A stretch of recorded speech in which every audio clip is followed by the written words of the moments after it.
from Hana Elementary. And this is my vice principal, Rich Young, who prior was the athletic director. And we're R&R, and it doesn't stand for rest and relaxation. And we'll have to look because since the 21st of December, we've only been together 2 days. I was on vacation and he's had all these meetings to go to, so you'll find out fairly quickly that we're not polished presenters, but we'll do the best we can. Yeah. Okay. When I arrived 13 years ago, this was the vision of Hana School. The knowledge of the whole village is absorbed by the child. And I think it had been there for years, even before Hillary Clinton's book. And that is such a true statement that we've revisited, and said, we don't think we could perfect that. And one of the things that working in Hana, right, and it's a unique place to get to. It's basically 2.5 hours from anywhere. You know, the road is kind of rough. And we had, in 2012, we created the first football team for Hana School. It's an 8-man football program. And they did a program for us on NFL Films Presents 2 years ago. And we're going to just play the beginning part of it because it really shows the journey of how to get to Hana. And then if you want to see the entire thing, you can go on YouTube and just put in Hana School NFL Films. So it was shown internationally on Fox Sports and also ESPN. And they did a really good job. The United States has many scenic roads. One of the most famous can be found on the Hawaiian island of Maui. On maps, it is listed as Route 360, but it's most commonly known as the Road to Hana.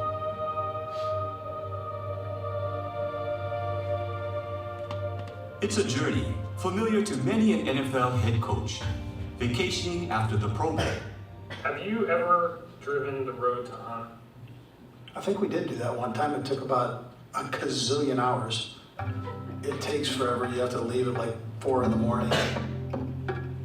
You ever? Oh, hell yeah, I took it. What's that driveway? A little curvy. Little curvy. About 1,000 of those things. It's windy now. I remember that part. It's forever. And you need not to take your eye off the road. And it's tough to pass. Not impossible. Tough to pass. The 34-mile stretch of cliffside road snaking down the island's east side is traveled by over 1 million visitors a year and is breathtaking in more ways than one. It features over 400 turns.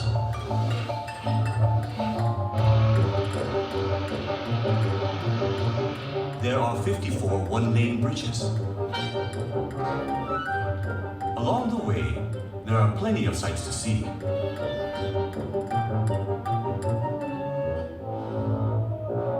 But one must also dodge tourists, rock slides, and an endless stream of rental cars up the hill. And even then, you're only halfway there. It's long, it's beautiful. It's a great experience. It really is a beautiful ride. It's not bad if you're driving, but I think passenger, they'd be a little tough. Take Dramamine, take something. Yeah, take a helicopter. At the end of the road sits the town of Hana. So we're going to talk a little bit about the Hana, the community, how we arrived there, and what we've been doing the last 13 years to help support the community. When I got there in 2004, it was basically, I was a resource teacher at the district office for health and PE. I had serviced the Hana community for 2 years prior, and it was wild, wild west. It was, you know, kids were out of class, kids were swearing at each other. There was no unity on the campus. My first week there, I started in May of 2004. Right, my first week there, 2 kids were sitting outside on the wall in front of the gym, smoking a joint. You know, and you walk up to them and you know, and you talk to me, oh, okay, you're busted. So, but if you look at where that is, the red dot is Hana on the right. I actually lived where it says Maui Camp, and I commuted as an athletic director when I started, and then I actually commuted for 8.5 to 9 years as athletic director. And we service the district where the red line runs across, and when we get further, you'll see when we talk about our bus program, those are the distances our kids have to travel to get to school, approximately 50 minutes each way, and that's quickly. And on the COA display on the left, which was something our students made, is our canoe complex. So the other schools in our complex, the yellow dot complex area, is Lahaina, and we have to drive through 2 other complex areas to get to another school in our complex, the island of Lanai and Molokai. So that's why we're known as the canoe complex. So you have to be able to get around in that way. Some of our demographics, with what goes on at our school. The school's at the far right dot. That's kind of where the school's located. Businesses in Hana are the first dot. Moving over to the left would be the county facilities. Hana Ranch is that whole hillside. They have all that property up there. It's all ranch land. Coming directly down from that would be the hotel, which used to be Hana Hotel, Hotel Hana Maui, and now the Travasa Hotel. It's changed hands numerous times over the years, as well as the Hana Ranch has too. Right now it's currently owned by Biologic. And they tried the diversified agriculture. They just closed their provisions restaurant that was in Paia, where they were providing all their growing to, so now the farming has stopped. You know, which is sad because a lot of people right now just lost their jobs. Are gonna affect our community. And then farthest to the left is Hasegawa's, and a whole number of food trucks that are now infiltrating Hana. Okay. All right. When you saw that map of the road, the nearest, oh, you got one right here, okay. The nearest school in our complex area, as Rich said, is a 3-hour drive away. We're isolated. All our resources are either in Lahaina or Molokai. And to get repairs done with DAGs, most of their time is driving. We get a couple of hours of work out of them. So we showed you that clip on the road because that totally defines everything. It changes everything.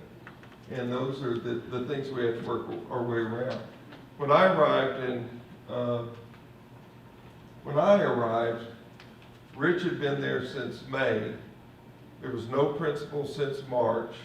There were 2 acting vice principals, and on the last day of school, they left.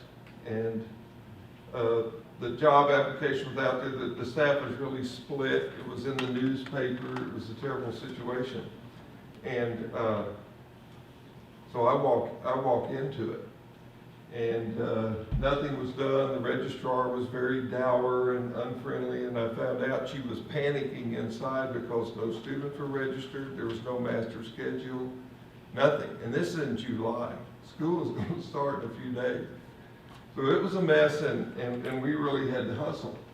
Then I discovered that the previous spring, they had to do a report to try to stay out of restructuring. That report was rejected.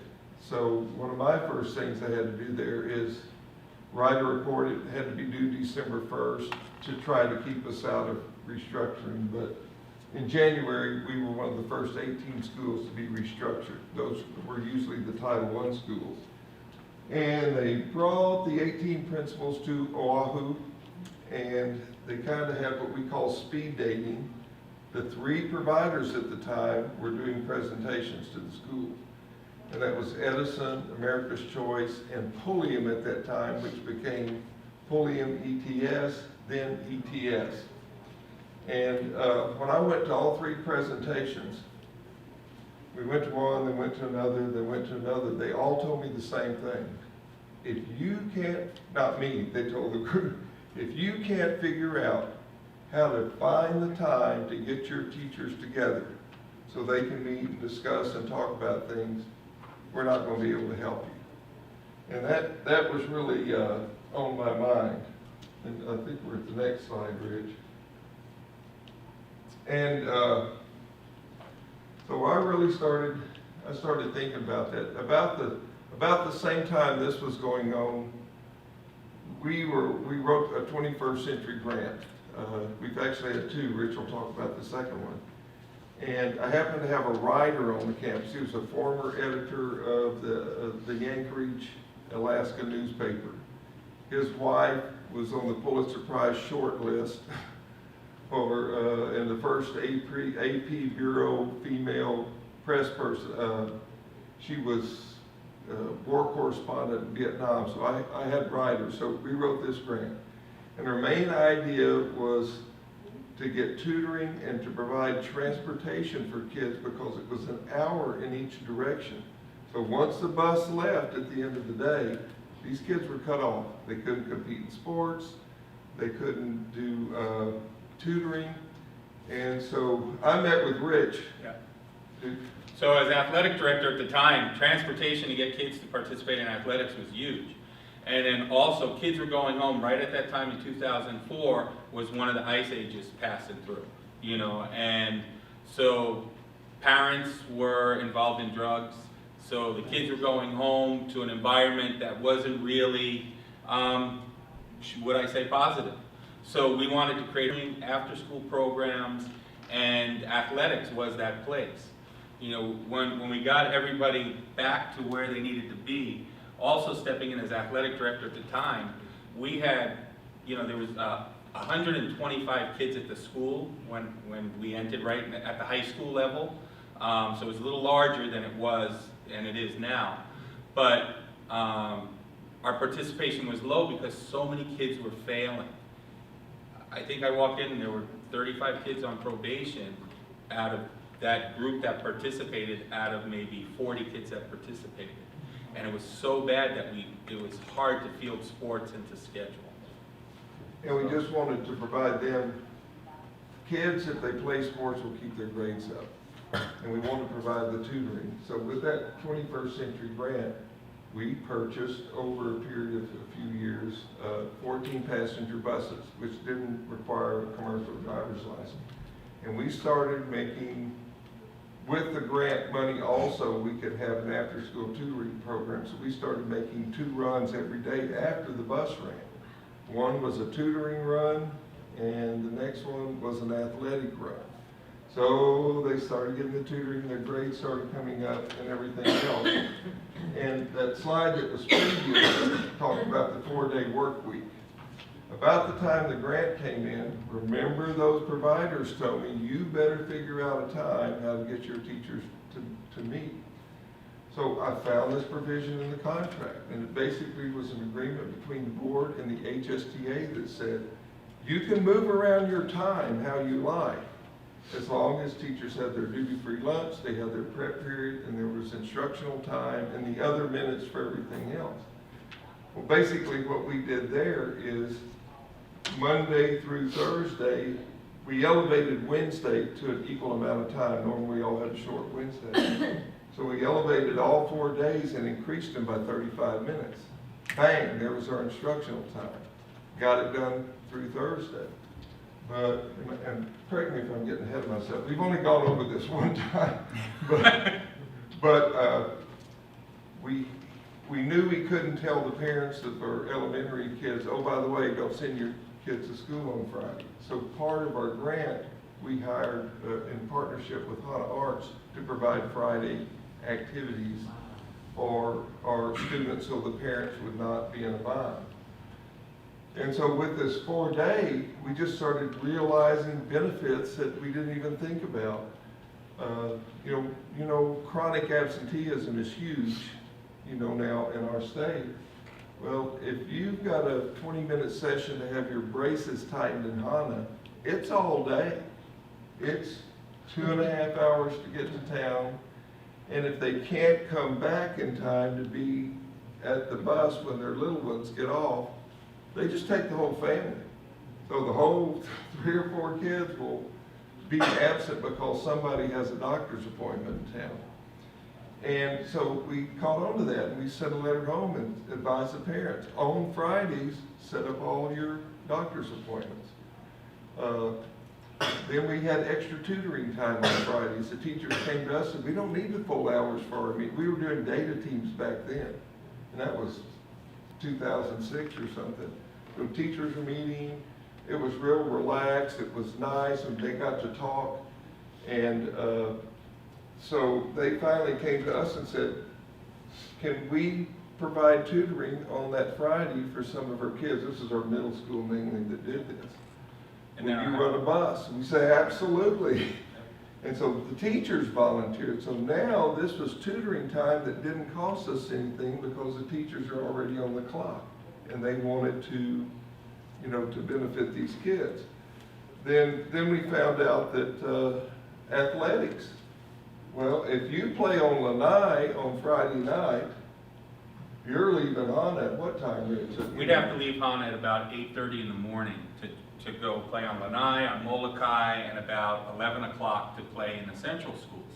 So it worked out really well. The students would come in on the bus, you know, because we still had regular bus service then in the morning, and then they would go with our athletic teams and go to their events. So, you know, and then the tutoring kids would catch the regular bus home.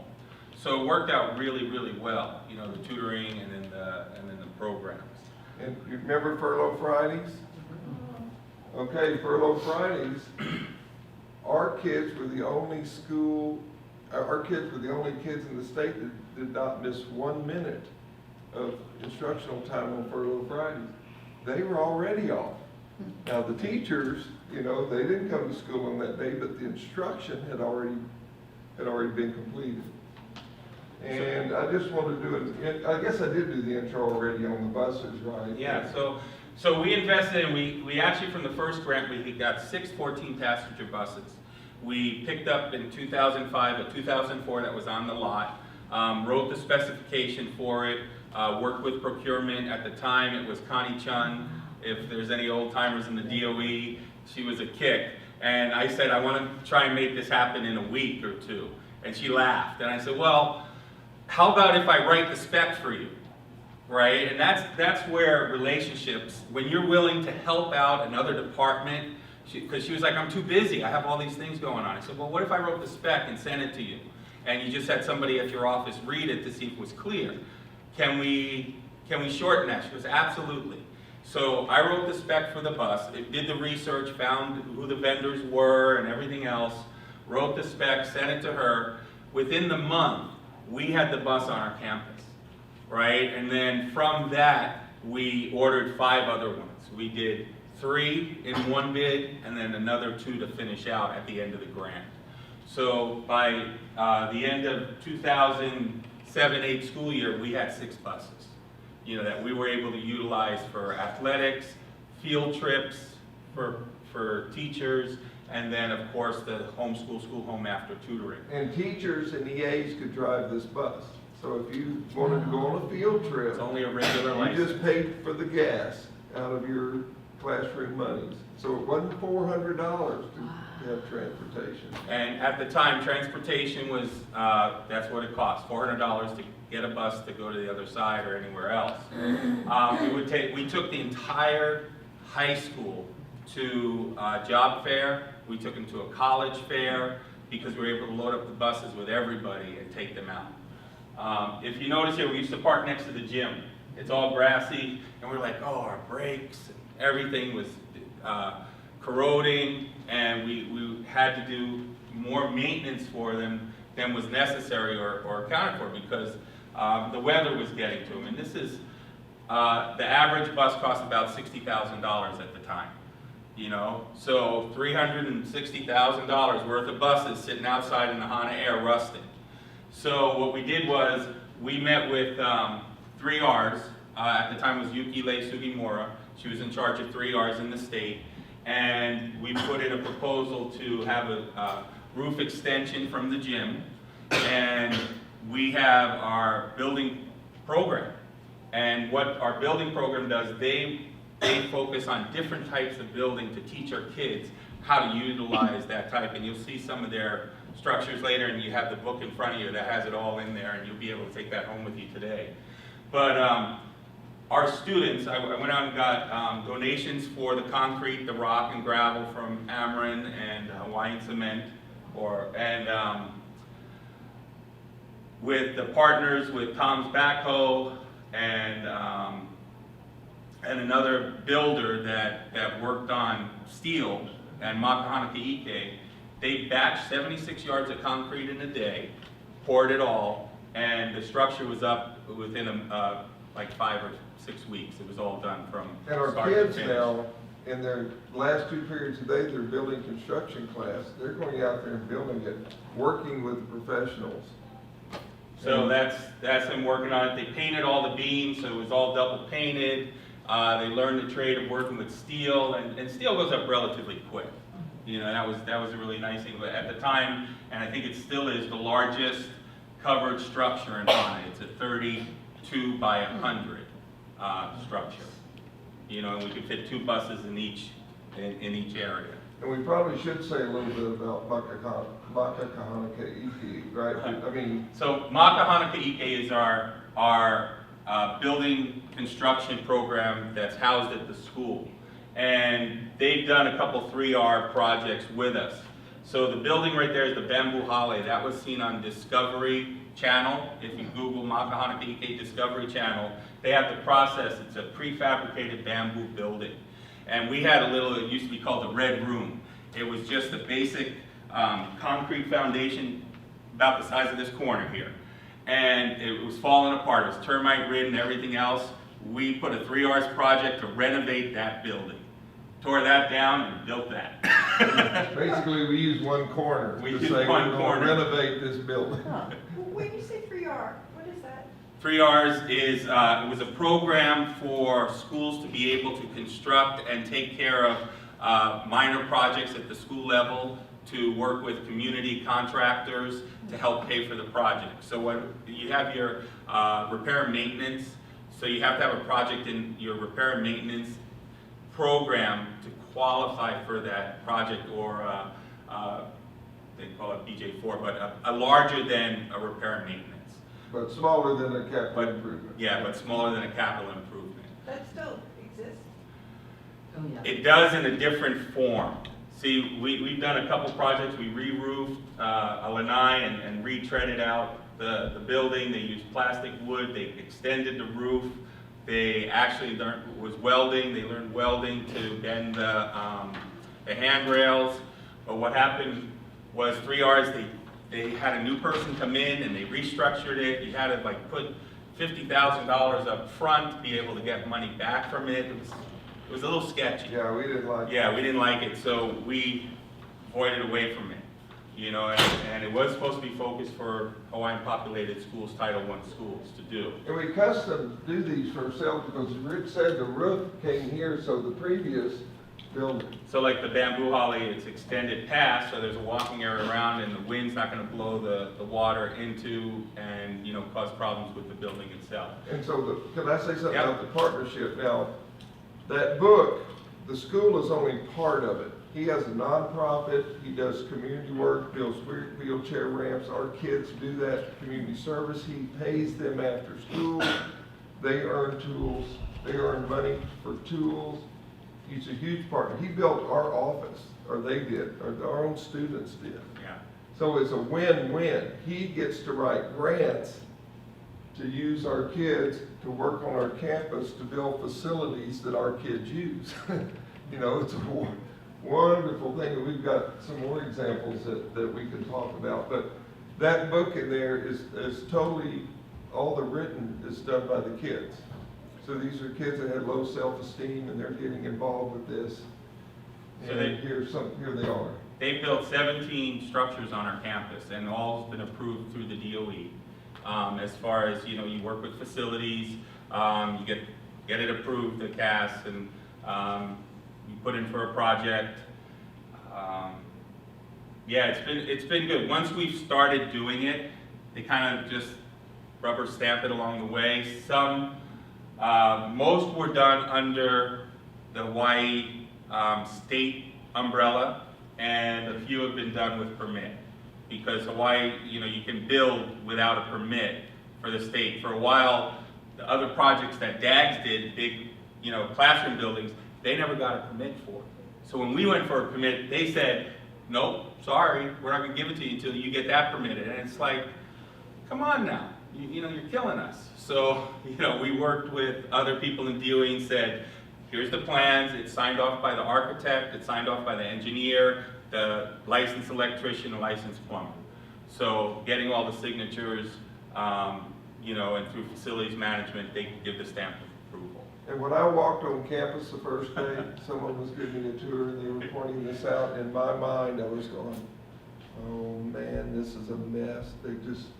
Nobody's checking on Hana, they're out here. It's just probably all illegal and, what am I gonna do? But as it turns out, it was legal. So Rick's going to talk about the partnerships that we have with a couple others that are on campus. So Makana Ki'ike is in this section of the building on the right. They On built campus, their they have own an office. They built their own office space, basically. They didn't have a place to stay. Because in Hana, there's no commercial space. There's only, again, the county, the ranch, the hotel, private residences. There's 2 lots that are commercial space that are still available in Hana. And they're like over $1 million each right now, and they just have little tiny houses on it. So, So what happens is we're at the end of the line out in Hana, so when budget cuts happen and all of that, a management decision in other places, do we serve 50 people in Hana or 500 people in Kihei? So we lose out. But what happened, nonprofits would pop up because of our high Hawaiian population, 80%, Hawaii part Hawaiian, or high poverty rate, 80%. These nonprofits would go in there and get the grants, and there's over 50 of them in Hana. And so we decided we needed to partner with these guys. So remember our first 21st Century grant? We had to have somebody to watch the kids on Friday. I knew that was going to run out, it was going to sunset, and I kept thinking, how do I sustain this? How do I sustain it? And so I met with the board of Hana Arts and talked to them, and I said, what is it that you need? And they said, Rick, we need space. We've got costumes and sets and stuff in everybody's garage in town. We don't have an office, we're just working out of our home.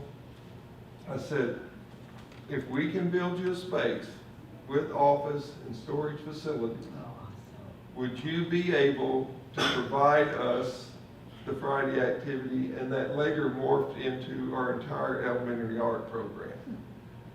And they said yes. So it took us a year, but this is kind of our flagship building. These are ohia posts from the Big Island that had been burnt. And Rick is unfortunate in one way that I have 2 scroungers. Rick Ortiz, who runs this program, he scrounges stuff. When the trees fall down on the highway, the county brings it to him.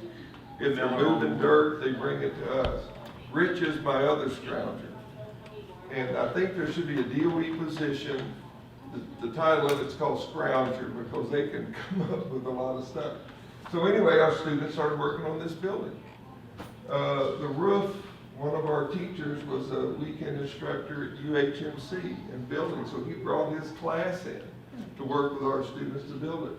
The local rock wall builders, they came in and volunteered to help the kids. They're their kids. It's this community. It's a very tight community. So it took about a year, and we put this thing together. So now, sustainability. They have their offices here. They're happy as can be. And we can sustain now a program. And I think you got that part.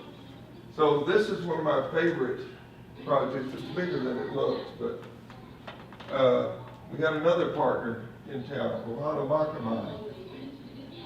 And we, at this time, things had settled down because if we smelled something or suspected something or had reasonable suspicion as far as drug use or alcohol use, we searched kids. We searched them, and then all of us, it wasn't all of a sudden, but we're down to 1 or 2 drug busts a year, usually about 1. But the way the law was written by the legislature, if you're busted for drugs, you can be suspended for 90 days. We didn't like that. You know, and in a small town like this, where are these kids gonna go? So there was a caveat in that law that stated, unless they were enrolled in a substance abuse program, making progress in the program, they can come back early. So we met with these guys, once again. Maui, what do you need? Rick, we need a place. We're like working out of our houses, we're doing this, we got a little rental house, and I said, if I can give you some space, could you provide us a free service? And they said yes. And so they provide our substance abuse counseling, and that they also, I don't know if they're doing it now, but on and off, they do it at night with who are our parents sometimes, you know, the parents of these kids and adults. And so our kids did a new form. They had done bamboo. This is styrofoam blocks with cement poured in it. They build this. So we have no graffiti on our campus because our kids are building the buildings. They know what it, you know, what it meant. And so now when we have a bust, you know, we bring the kids in, sit down, call their parents in. We tell the parents, if you're going to have to go to the police station, they go to the police station, the police book them. We said, bring your child right back here as soon as they release them. They bring them to us. We walk them over to this facility. We've already made arrangements with them. They've started that day on being in a substance abuse program. Urine analysis, they have meetings set up. We say, you know, because you broke the law, you're going to have to be suspended. We're going to suspend you for 3 days. We want you back on Friday. We want you here.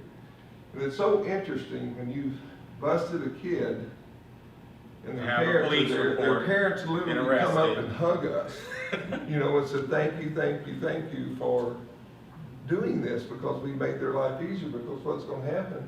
Remember the road again? They are not going to be able to enroll in a program out there because they're working, trying to support their families. And so the kid's going to be out of school, on the street, with all the wrong people. So that's like one of my favorite stories. So that's a partnership with Hana. And then early on with athletics too, if kids were in there, they were gone. They were suspended, you're done with athletics, kick them out. But with Alana Makamai, they do the UAs, so, and the parents know that they're accountable as far as for the UA urinary analysis to share it with myself as the athletic director at the time, and if they were producing clear UAs, they could participate. So we got them back into the program. They could practice up until the point that they were clear, and then they were fine to play after that. So, you know, we worked on different programs to help support kids, because if you just say, oh, you use drugs, you're done forever, who does that help? It doesn't help the kid, it doesn't help the family, it doesn't help the community. Oh, this is our first preschool graduating class. Now, when we picked our restructuring provider, remember there were only 18 schools in the entire state. Our provider, who we still, in a different company, have a relationship with, they were awesome. They were incredible. They set up the data teams for us, all of that. We were really lucky. They did a very comprehensive survey with all the teachers, community members, like for a week. And the community came up with 3 things they wanted: early childhood education, student achievement, of course, and cultural activities. So along with our mission, our vision of takes an entire village, basically, the child will absorb the knowledge of the village. Those are our 3 things that we were looking at. So I was thinking about that. This is a few years later, and I attended an early education conference. And the lady that was speaking, she said, for every $1 you spend in early childhood education, you save $7 down the line. And so our kids, we were getting a lot of special ed kids, early. And it's like, man, this isn't right. So I called somebody at the state and said, can I use my WSF money to buy a preschool teacher? Is that permissible? And they said, yeah, it's yours, you can buy it. So we just, at that time, we had a lot of money. We'll talk a little bit about how our money went away. So we just bought a preschool teacher 7 or 8 years ago. We started 3 and 4-year-olds.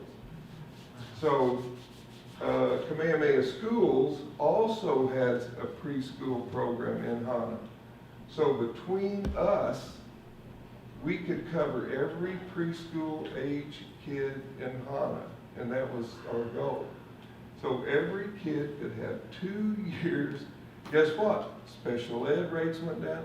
You go to kindergarten on the first day, those kids are sitting at their desk working because they've had 2 years of, they know how to wash their hands, and know how to brush their teeth, and know how to hold a lunch tray and stand in line and all those things. And prior to that, there's 5 or 6 crying their eyes out, and their parents are peeking around the door, leave, we got this, And so we started on preschool. And it continues to this day. Now the kids read their speeches at preschool. Yeah. They participate in the ceremony at preschool. It's pretty exciting. And like I said, special ed rates dropped. These kids just needed extra time. There was nothing wrong with them. Because in poverty families, the rich vocabulary is not there. Because of lack of housing in Hana, there are 3 generations living, and they don't have those rich conversations with adults. So we wanted to get our hands on them to start that. Okay, so our funding declined. We started in, Right. we had funds in 2004, 5, 6, 7, and in 2007 we had 3.1 million in WSF. And we had a full campus. We had enough teachers, we had about 120 kids in the high school, another 80 in the middle school, and then about 200 in the elementary. We had our Friday 4-day week going on. All of our scores were rising. 2007, 5,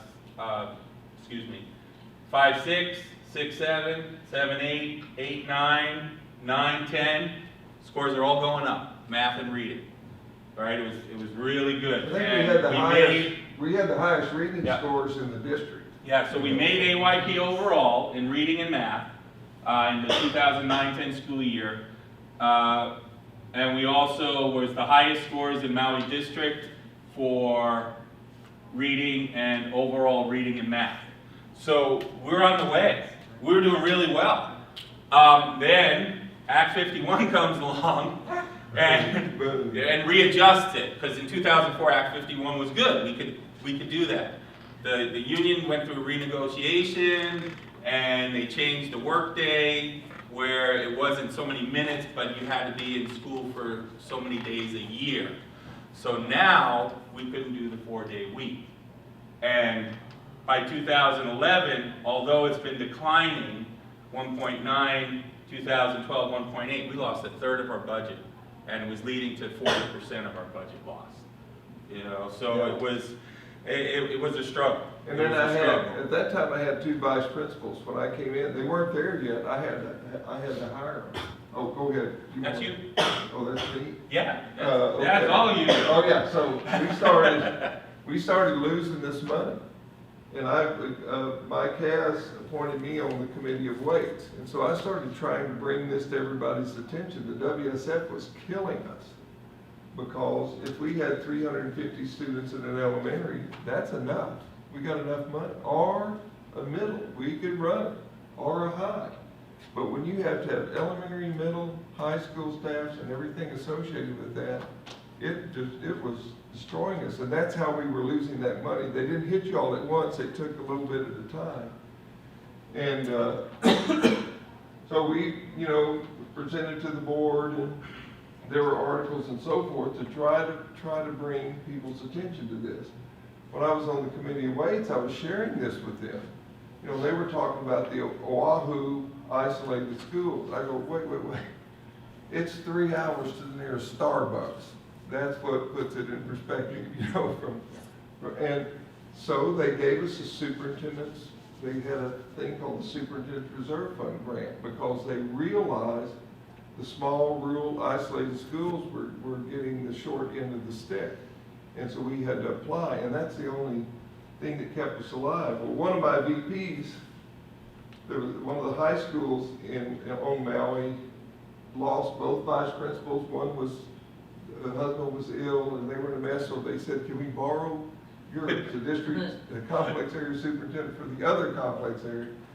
Can we borrow your VP? Well, yeah, we'll be glad to help out. We never didn't saw have the him money again. Exactly, yeah, that's, yeah. And he's here on Oahu now, as the VP. But then my other vice principal, he accepted a principalship. He was awesome on Molokai. So now I'm losing money, so I didn't replace him. So now I'm by myself, and not only did we do that, prior to this, when we had money, we had a full-time SAC, student activities coordinator, full-time registrar, full-time student Librarian. services coordinator, SSC, and then to save money, but I had to wait until somebody retired or left the job. It took 3 or 4 years, but I had to cut those positions in half. When somebody left it, I cut it in half and changed it from 10 months to 12 months. So we started, and we're small, we started combining the positions. And so no VP, all our support staff, which is totally depleted. Rich stepped, actually before he became VP for me, acting VP, he stepped up and because he knew I was hurting, and he said, let me take over some of the stuff. So he took over facilities, that's why he knows so much about it, and safety committee, and those things that he didn't have to have active involvement in on a day-to-day basis because most of his work is in the evening, right? Athletic director, at games, the practices start. He's a rat and I'm a mongoose, you know, that's what we call it, those day and nighttime workers. But it was tough, really tough time. Yeah, so, you know, a lot of things there, you know, doing the double duty with helping out with the VP duties, as well as at the time I was also the student activities coordinator and taking care of the tech responsibilities on campus. So I was a rat and a mongoose.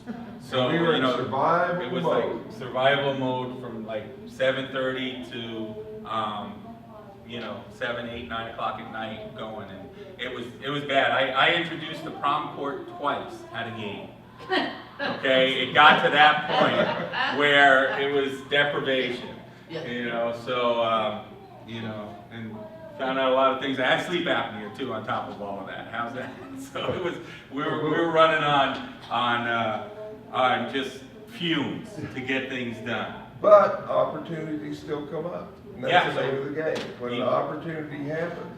So I had a senior come to me, and she, over the summer, became a teen parent, had a baby, lived in Lower Nahiku, way out there.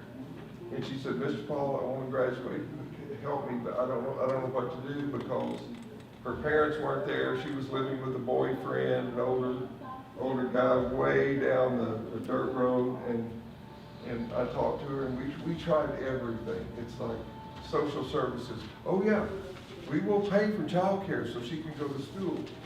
But the hang-up was, no licensed childcare was in Hana. Couldn't do it. Well, let's get her a computer. We'll get her on online courses. Let's get this girl graduated. No service in Nahiku.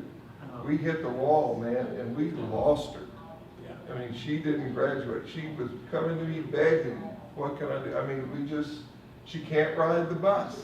It was against the rules for her to bring her baby and ride the bus, and she couldn't leave her baby at home. And so anyway, that started me thinking. And then I started working with Kamehameha Schools, Maui Family Support, and other organizations. Let's do an infant and toddler program. Let's get a licensed child care facility on this campus and figure out how to do that. In the meantime, you'll laugh at this, but the electricity went out in Maui and Hana for 4 or 5 days, no electricity. Exactly 9 months later, 4 of my teachers give birth in the same week. Well, that's kind of what happened. You can look at site like Yeah. where our kids are. And so what happened, my teachers, not only them, but previous ones, are having to extend their leave because they gotta take care of their babies. You know, so it's like, and now the 4 teachers that we have to do, what am I thinking, substitute teachers, that we're now making them long-term subs. And so we've got all this crisis, and these are articles that are in there as I'm talking about this, so we were hurting, so let's put this thing together. We met with them, it took us a few years, actually restored equipment that somebody bought Yeah. for us. Kamehameha School gave us money until we got the building up.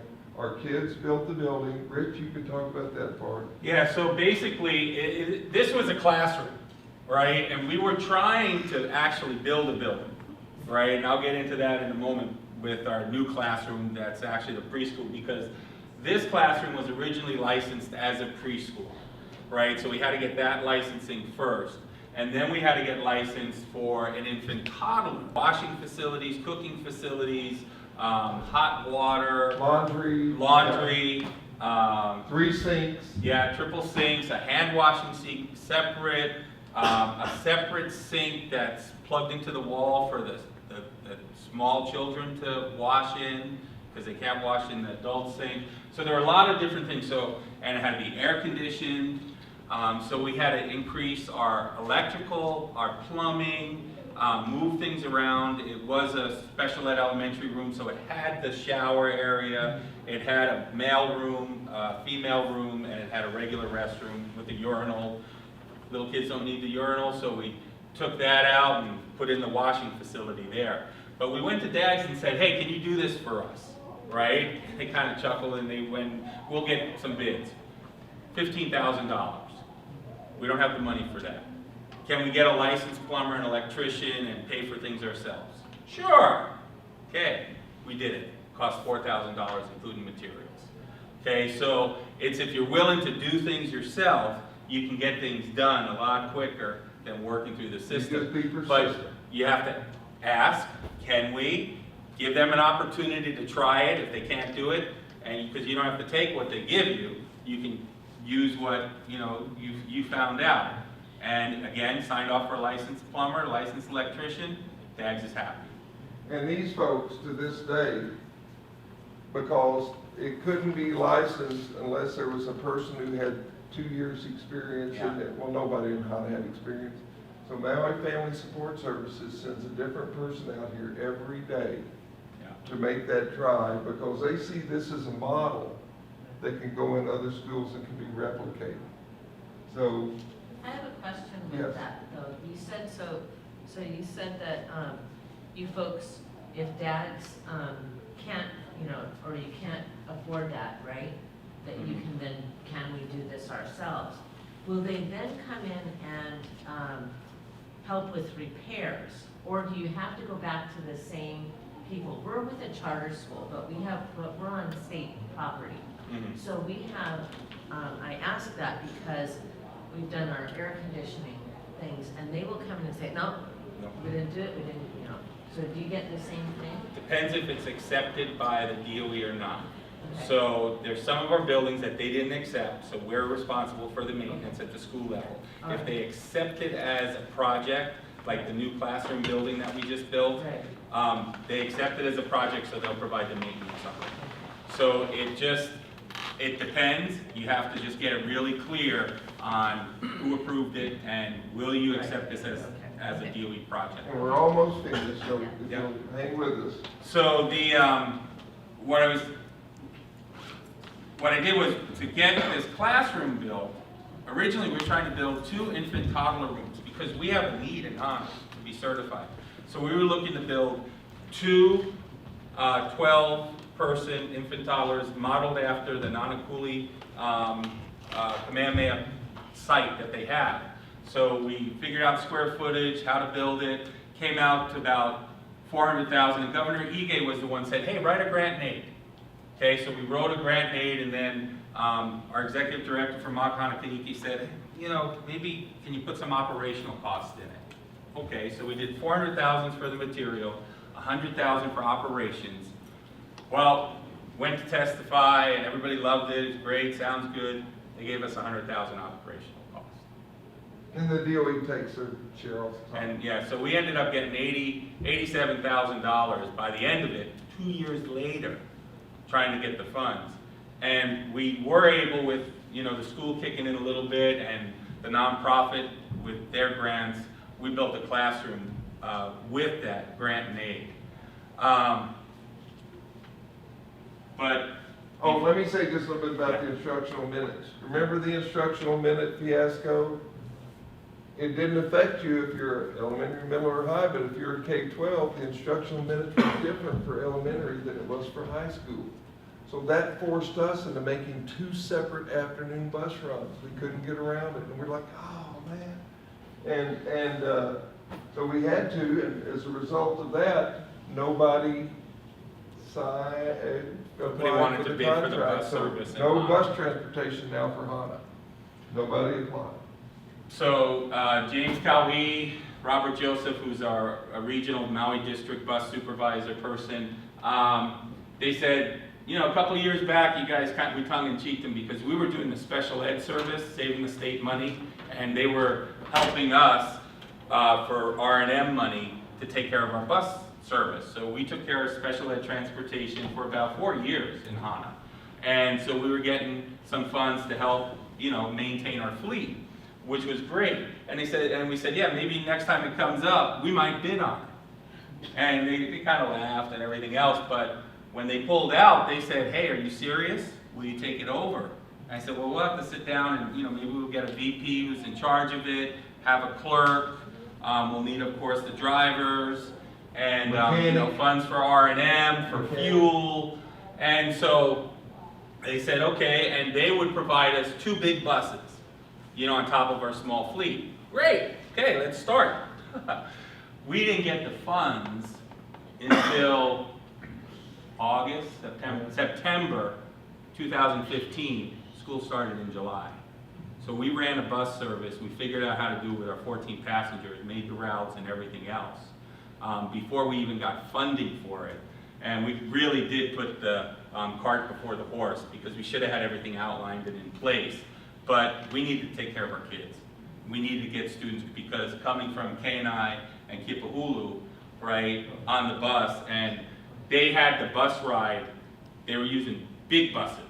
So the ride from K&I, right, was an hour, and they would go down to Nihiku and back up. It was about an hour and 25 minutes, right? So we've shortened that since we're using small buses. And we've installed cameras in there with this money, and we're installing TVs with educational videos for those hour-long rides. So we're providing a better service, and we saved them over $100,000 in doing it. So we've taken over the bus transportation. Plus we've saved over an hour plus a day. So if you look at 180 days, right, 180 hours, how many weeks that is, as far as for students. Kids are at home and not on the bus. Kids are not sitting on the bus. That's a couple work weeks for us. So, but we're able to, another thing that's interesting about money, right, and I don't know if any budget people are here or however, but you have your A money, which is, for your teachers. You have your A1 money, which is fringe benefits, and you have your B and C money, which is equipment and supplies. Well, you can't convert employee money, A monies, to something else, but you can convert A1 monies to B money, equipment and supply. So we didn't hire full-time drivers. We were at 89-day hires because we had to write the job descriptions for a driver, but we got the funding up front. And we had to write the job description for a bus services supervisor, so we got the money up front. We had a surplus in the funds. So I said, hey, can we transfer it over to B funds and buy a bus? 32-passenger bus, brand new, wrote the spec for it, got it in. This year, we're gonna get another 14 to replace it, the ones that we've been using. And the state got us a 43-passenger from Molokai, from one of the bus companies there, that was too small for them to use. So we right- got two other things to talk about, I guess. Yeah. We're running out of time, but. So the next was the classroom that we got, that the students built. And, Because we displaced the preschool, so we built them with the governor's money. It's state of the art. It's beautiful. and that was built with the grant and aid funds. The other thing that we've done, that we've learned, it is about building partnerships, right? And the 21st Century Grant came up, it was like 3 weeks before it was due. Rick, can I write this grant? Yeah, okay. So what we did differently is, instead of writing the grant and trying to find people afterwards to do something for it, I sent an invitation out to all those nonprofits. Said, what can you do to help support our kids' learning in career college readiness, in STEM, in tutoring, and after-school programs, and everything else. And we had 13 partners show up, including the UHMC Hana Ed Center. Cam K and I, we had a partnership with Read Aloud that they came in and basically did a reading program for free for us about 4 years prior. Ohana Makamai, we had them already. The league that, athletics is an after-school program. Maui Family Support, the infant toddler, Makahana Kipu Hulu Hana, which they offered programs. Holani Hana was a new nonprofit in Hana, the youth center, the school library, the health center, and Hana Arts. So the partners came together and wrote the grant together. Well, I was the typer of it, and Rick and I were the typers of it, but we organized it together, and we got it. It was pretty nice. So we're we're helping those nonprofits. If you go on quickly here, Rich. Yep. If we can. Hawaiian culture was another one, during the survey. So we have kids and adults making their own poi boards. They're pounding stones. Every Thursday, there's a big poi pounding activity. The fire department comes down, and we're going to extend that into an emu in the future, so families can bring their food in the emu one Friday a month. And so now we're bringing the culture in. So that's. And then our future endeavors, partnership with Mahele Farms, which is a local community farm. They've been coming up to our campus and working with our elementary students, like 3 days a week. So I said, hey, we only have one ag program in the high school, and our garden, all they do is weed whack and pull weeds, because there's not enough kids to sustain it. So would you like to come and be a partner on our campus, instead of traveling back and forth, and have the farms on our campus now, so we can grow and make a connection to our cafeteria? So that's just now happening. That's just now happened. They jumped at it. Next week we have a meeting with Kamehameha, and we just started our first Hawaiian immersion classroom, and we're trying to work with Office of Hawaiian Education to have Rick build additional classrooms as that expands.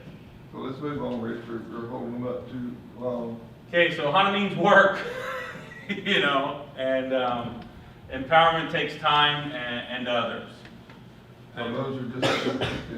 And then Rick and I have been in the department. I've been in the department 29 years, and About the same. yeah, so we have an education longer than that. Mhm. So we have about 70 years worth of education behind us, and so knowing the knowledge of the DOE, the background of it, having all these skills, it's really important, the relationships you have with people.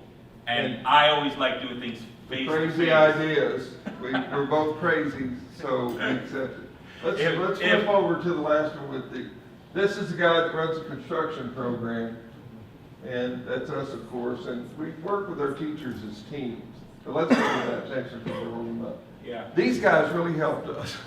Yeah. Because when our Cavs got them on our campus, drove them out, they understand now what's going on. And when we hit a brick wall, and we've hit several of them, we call our Cavs calls it. Dan Carlson got that building up because Yeah. it was stalled somewhere. They saw what we were doing and what we could do, and they jumped in. Management below them, they freak out because if there's no job description and all of that. But we want to acknowledge all of them because they're helping us become empowered. Yeah. Before, they didn't know, so nobody did anything. But once they visited us and saw what we were doing and what we could do and the challenges that we had, they stepped up and really helped us out. They said, we understand what you're going through, and we're gonna try and support you. And that's all that, you know, that you really want. You want somebody to understand and then provide the support that they can. And they know we're not too crazy people, although we did say crazy ideas. But you do have to have somebody who says, when they say, bring up a crazy idea, somebody to say, that's a good idea, let's do it. Because if you don't, you can't do it for the kids, you know, and this is one of the things, we have morning PICO protocol every day for our elementary, and once a week at the middle and the high school. And this is a song that one of our staff members wrote and composed.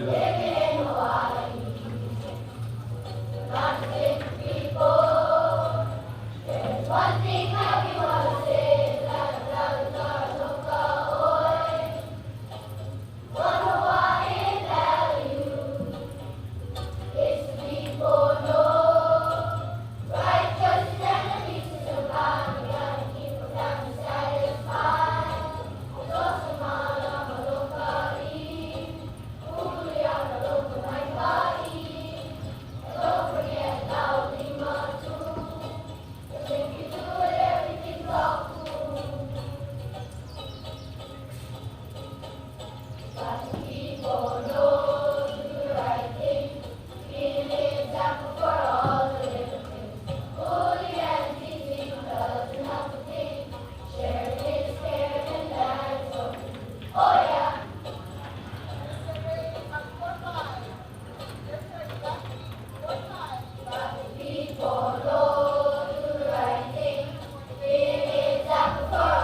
Probably in your lunch. If you have any questions, we'll be glad to answer them. But thank you for coming.